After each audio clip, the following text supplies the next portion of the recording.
ফেরাউনের অরিজিনাল বাড়ি মিশর না, ফেরাউনও মিশর বেশি টাকা ইনকাম করতে রওনা করেছে।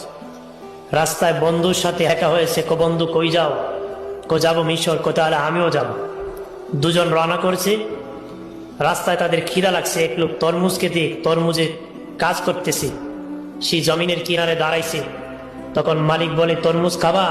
হ্যাঁ খাবো। তরমুজও খাইছে, কিছুদিন কাজও করছে। তারপরে মিশরের কবরস্থানের দারোয়ান নিযুক্ত করবে। বাদশাহ বিজ্ঞপ্তি দিছে, সেখানে ফেরাউনও দারোয়ান হতে দরখাস্ত করছে। তখন বাদশাহ তাকে ডাকিয়ে পরিচয় নিয়ে তাকে দারোয়ান হিসাবে নিযুক্ত করে দিয়েছে। দারোয়ান হওয়ার পরে সে একটা আইন জারি করছে। কি জারি করছে? যে লাশ দাপন করলে একটা করে স্বর্ণ মুদ্রা দিতে হবে। কয়টা? একটা করে। মানুষ বলে বাদশার কাছ থেকে অনুমতি নিয়ে একটা করে স্বর্ণ মুদ্রা দাফনে দিতে হবে। লাশ তো দাফন করতে হবে, লাশ তো ফেলে দেওয়া যাবে না। তাফসীরের কিতাবের মধ্যে এসেছি পরপর তখন কলেরা মিশরে লেগে গেল, মানুষ বেশি মারা গেল। বেশি মারা যাওয়ার কারণে দাফন বেশি হয়েছে। খুব তাড়াতাড়ি ফেরাউন ধনী হয়ে গেছে। কলেরা লাগছে, মানুষ বেশি মরছে, আর স্বর্ণ মুদ্রা বেশি পাইছে, তাড়াতাড়ি ধনী হয়েছে।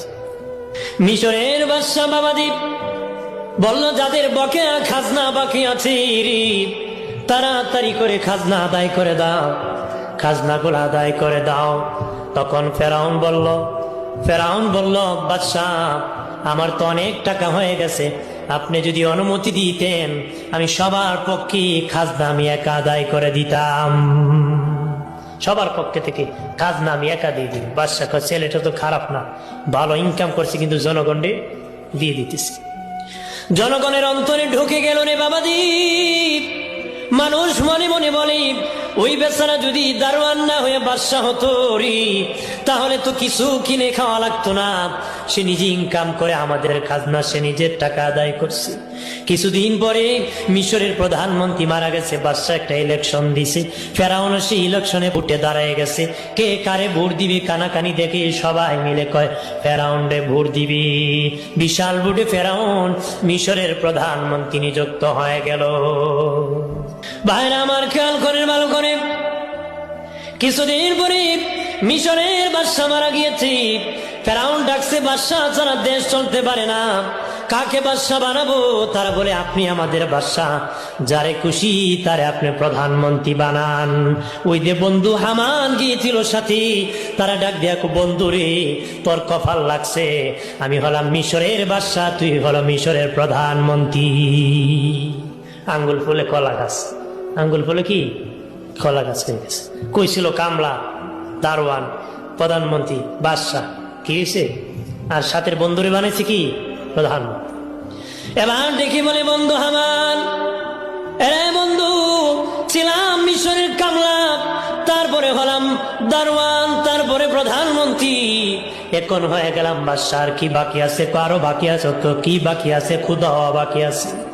ফেরাউন বলে, ক্ষুধা এত সহজ নয় রে, বললি ক্ষুধা দাবি করা যায় না, আমি ব্যবস্থা করতেছি।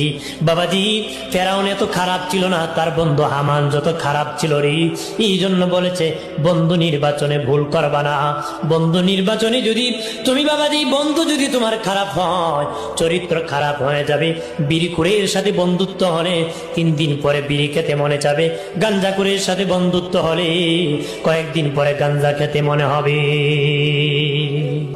আমার বাড়ির বাবাজি, আদবে আউলিয়া বেয়াদবে দেউলিয়া। আদব যদি ভালো থাকে জান্নাতি, বেয়াদব হলে জাহান্নামী। চিরতর বেয়াদবকে জান্নাত থেকে আল্লাহ বের করে দিয়েছি। কোন বেয়াদব আল্লাহর জান্নাতে প্রবেশ করতে পারবে না রে। প্রাণের বাবাজি রানী খেয়াল করেন ভালো করিয়া, ফেরাউন খোদা দাবি করি রি, খোদা দাবি করি বাবাজি। তখন সে গণক ঠাকুরদেরকে ডাকছে। বাবাজি, সবচেয়ে যেটার বয়স বেশি দাবিরা, তার বয়স 320 বছর।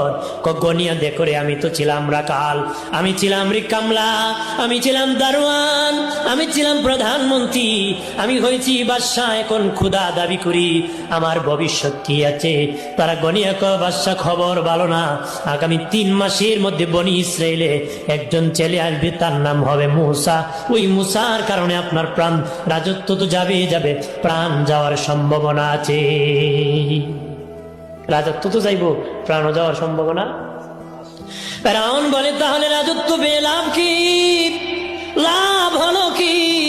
আমি একটা আইন জারি করতে পারি, আগামী 3 মাসের মধ্যে বনি ইসরাইলের যত ছেলে সন্তান জন্মগ্রহণ করবে তাদেরকে তোমরা কেটে কেটে নদীতে ভাসায় দিবা। তবে খবরদার কোন মেয়ে সন্তানকে হত্যা করবা না, কারণ মেয়েদের মধ্যে আমার দুশ্মন নাই, ছেলেদের মধ্যে আমার দুশ্মন। ছেলেদেরকে কেটে কেটে সমুদ্রে ভাসায় দিবা। 3 মাস পর্যন্ত তার জল্লাদ বাহিনীরা বাবাজি শিশু সন্তানের মাথা কেটেছে। আসিয়া বলে, বাদশাহ 80,000 শিশু সন্তানের মায়ের কুল খালি করছে। 80,000 শিশু সন্তানের মায়ের কুল খালি করছি বাদশাহ।